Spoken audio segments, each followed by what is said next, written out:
Olá pessoal, quero cumprimentar os meus alunos do primeiro período dos cursos de Administração de Empresas, Ciências Contábeis das Faculdades Alfa-Unipac. Por enquanto, os nossos encontros serão por aqui, de forma remota, até todo este momento do coronavírus passar, e para isso é preciso que a gente atenda às solicitações, às orientações dos agentes públicos, dos agentes políticos.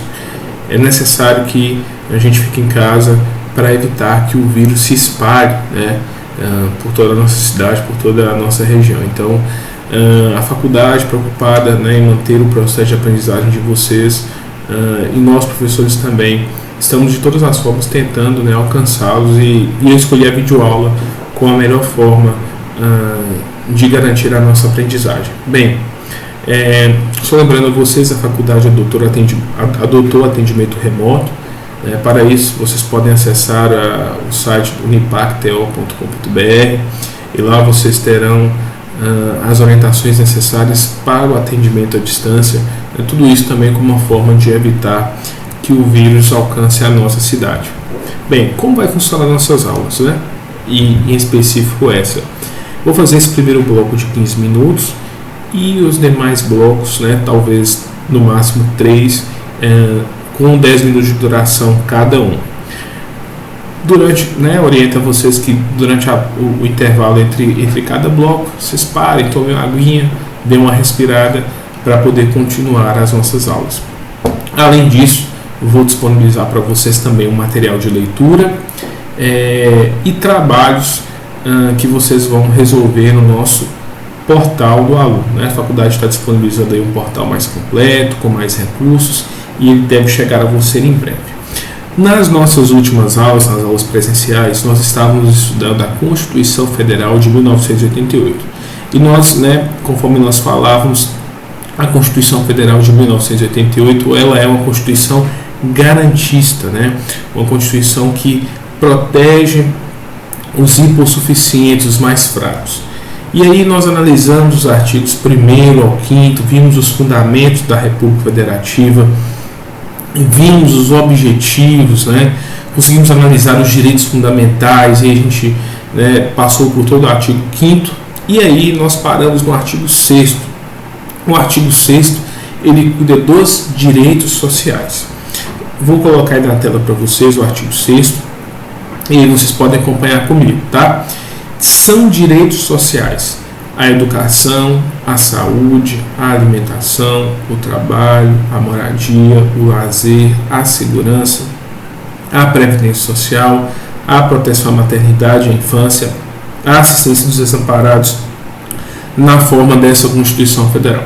Então, conforme vocês podem observar, todos estes direitos, eles têm a ideia o ideal, de mitigar, de reduzir as desigualdades sociais. Por isso, a nossa Constituição ela trata da alimentação, da previdência social, do direito à moradia, do cuidado à infância, da assistência aos desamparados. Tá?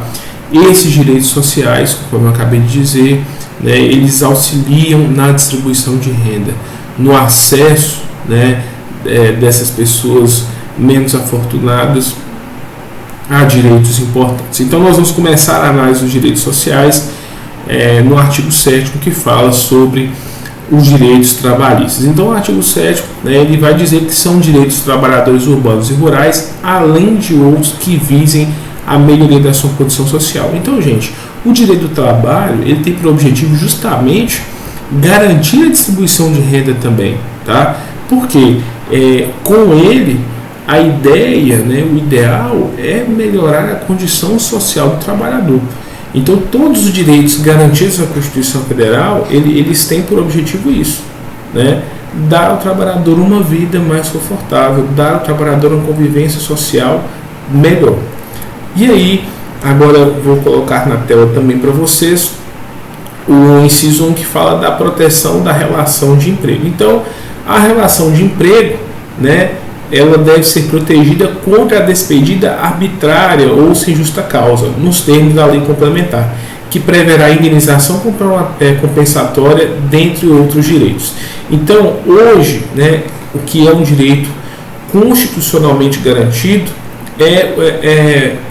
que seja evitado o rompimento sem justa causa, o rompimento arbitrário do contrato de trabalho. Isso, por exemplo, tem sido muito discutido agora com a questão do coronavírus, do Covid-19, não é isso? Porque há risco de demissões em massa por causa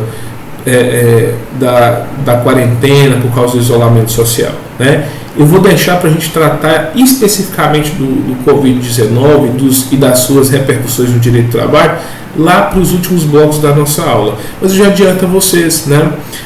O direito ele se preocupa com isso, ele quer evitar o rompimento arbitrário do contrato de trabalho. Para isso nós temos a multa do FGTS, nós temos o direito ao aviso prévio, nós temos o seguro-desemprego, né? O seguro-desemprego não entra como uma tentativa de evitar a demissão, mas ele entra como uma compensação, como uma forma de auxiliar o trabalhador que acabou de perder o seu emprego. A manutenção do emprego é a garantia de uma economia saudável, de uma sociedade economicamente saudável, tá? Então nós vamos começar a discorrer também sobre outros direitos. E aí no inciso 2, né, nós temos especificamente o direito de seguro-desemprego em caso de desemprego voluntário. Involuntário, me perdoem. O que é o desemprego involuntário? É a demissão que é tomada por decisão da empresa. Então, se vocês lerem, né, especificamente a lei de seguro-desemprego, que não é objeto nesse momento da nossa aula, da nossa disciplina, mas você vai ver que existem requisitos, né? Então, por exemplo, para quem vai requerer pela primeira vez o seguro-desemprego, ter trabalhado no mínimo 12 meses no período de 18 meses. Então, no período de 1 ano e meio, eu tenho que ter trabalhado no mínimo pelo período de 12 meses, tá? Eu tenho que ter 12 meses de contrato celebrado para ter direito ao seguro-desemprego. E assim, né, a lei vai estabelecendo outros critérios para quem solicitou pela segunda vez, pela terceira vez, e assim sucessivamente. Mas nós temos critérios específicos para a concessão de seguro-desemprego àqueles que perdem o emprego involuntariamente. Breno, então eu pedi demissão do meu emprego, ou, né, o funcionário da empresa pela qual eu sou contador, ou eu sou administrador, ele pediu demissão. Esse empregado, esse trabalhador, ele não terá direito ao seguro-desemprego quando o rompimento do contrato de trabalho é voluntário pela parte dele, tá? Temos agora o fundo de garantia, lá no inciso 3. Então, todos os trabalhadores sedentistas têm direito ao fundo de garantia por tempo de serviço. Para cada ano trabalhado, né, o fundo de garantia ele vai acumular aproximadamente o salário que aquele trabalhador recebe por mês. Hoje, né, o fundo de garantia ele é uma espécie de garantia, de forma de garantir a estabilidade do empregado dentro da empresa, porque quanto mais tempo o empregado tem na empresa, maior é a multa, né? Se por exemplo, o empregado demitido, ele vai ter direito a 40% de multa sobre todo o valor de FGTS depositado em sua conta. Então, o FGTS ele é uma forma, né, de manter o trabalhador. Quanto mais longevo, né, dentro da empresa o trabalhador mais difícil será a sua demissão em razão da multa do FGTS. Isso aí corrobora o que o inciso primeiro está dizendo, porque o inciso primeiro ele tenta evitar o rompimento arbitrário da relação de trabalho, né? Ele tenta garantir que a relação de trabalho seja o mais duradouro possível.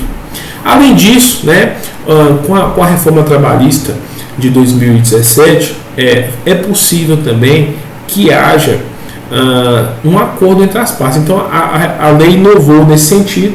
É possível que as partes façam um acordo. Então, a nova lei permite que, por exemplo, a empresa já não deseja mais a permanência do empregado, o empregado também já não deseja mais permanência na empresa, ambos compõem um acordo e a multa de rescisão de 40% pode ser reduzida para 20%. Tá?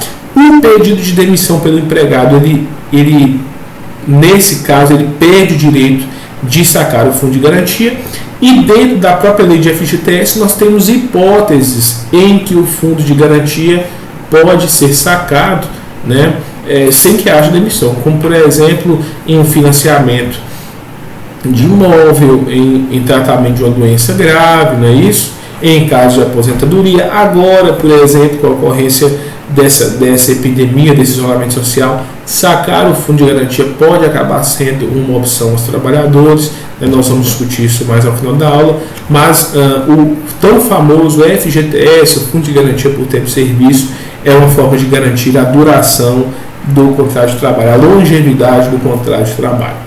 E aí, nós vamos ver aí, vou colocar na tela para vocês o inciso 4º do artigo 6º, né?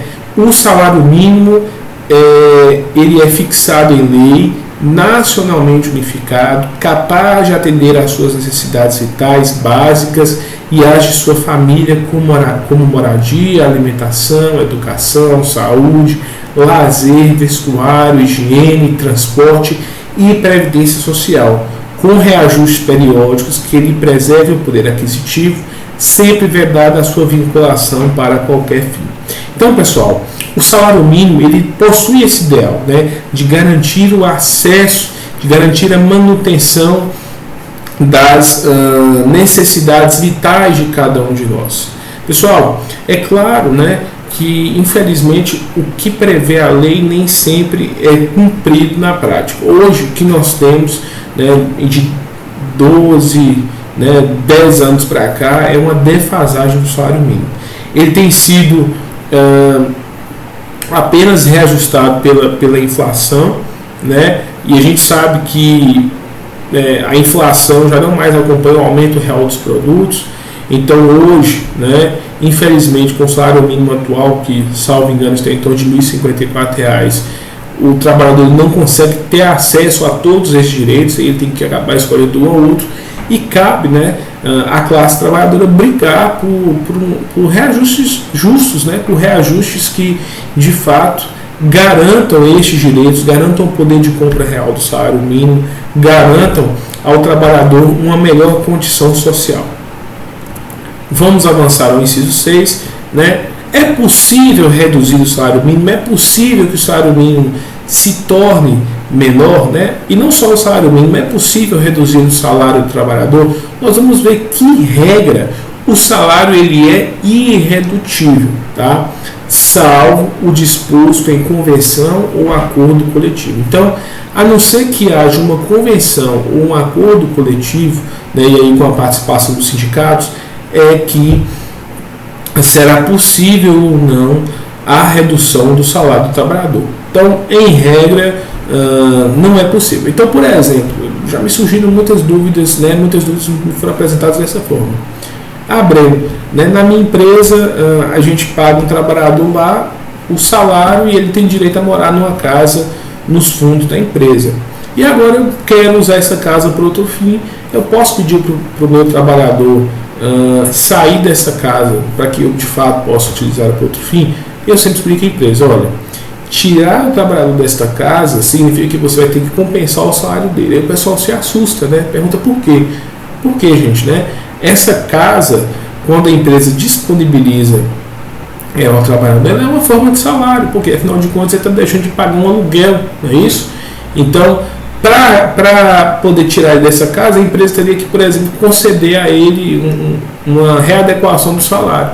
Essa casa, afinal de contas, ela passou a ser uma melhora de sua renda, né? Passou a garantir para ele a melhor condição social. Então, para a empresa retirar, isso seria equiparar uma redução do salário. Para isso, eles teriam que recompor o pagamento em dinheiro aí. Então, teria que ser aumentado o salário dele para meio que indenizar, né, pela retirada dessa casa. Então, o salário, em regra, não pode ser reduzido. Então, o nosso tempo está acabando. Eu vou encerrar esse primeiro bloco, né? Aproveita para fazer uma pequena pausa e a gente retorna daqui a pouquinho, né? Você pula aí para a próxima aula, pula aí para o bloco 2.